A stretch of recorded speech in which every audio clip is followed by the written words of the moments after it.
નમસ્કાર મિત્રો, એશિયન ન્યૂઝમાં તમારું સ્વાગત છે. હવામાન નિષ્ણાત અંબાલાલ પટેલના મતે ડિસેમ્બર મહિનો ગુજરાતના હવામાન માટે નિર્ણાયક સાબિત થશે. ઠંડીના આગમન સાથે રાજ્યમાં 2 તબક્કામાં માવઠું પડવાની સંભાવના વ્યક્ત કરવામાં આવી છે, જે ખેડૂતો માટે ચિંતાનો વિષય બની શકે છે. ડિસેમ્બરની શરૂઆતમાં જ હવામાનના 2 પરિબળો અસર કરશે. જોવા જઈએ તો તીતવા વાવાઝોડાની અસર જોવા મળી રહી છે. જોકે આ વાવાઝોડાની સીધી અસર ગુજરાત પર નહીં થાય.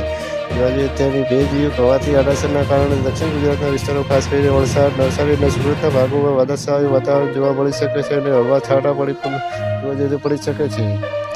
અંબાલાલ પટેલના જણાવ્યા મુજબ 4 થી 8 ડિસેમ્બર વચ્ચે એક નબળો પશ્ચિમી વિક્ષેપ રાજ્યમાં પ્રવેશવાની શક્યતા છે.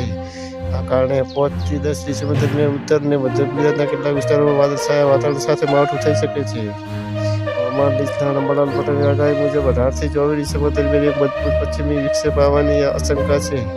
આ સાથે જ બંગાળના ઉપસાગરમાં એક ડીપ ડિપ્રેશન વિકસવાની અને અરબી સમુદ્ર તરફથી હળવો ભેજ મળવાની શક્યતા છે. આ સંયુક્ત પરિબળોની અસરથી રાજ્યમાં ફરી માવઠું થઈ શકે છે એવા મહત્વના સમાચાર છે.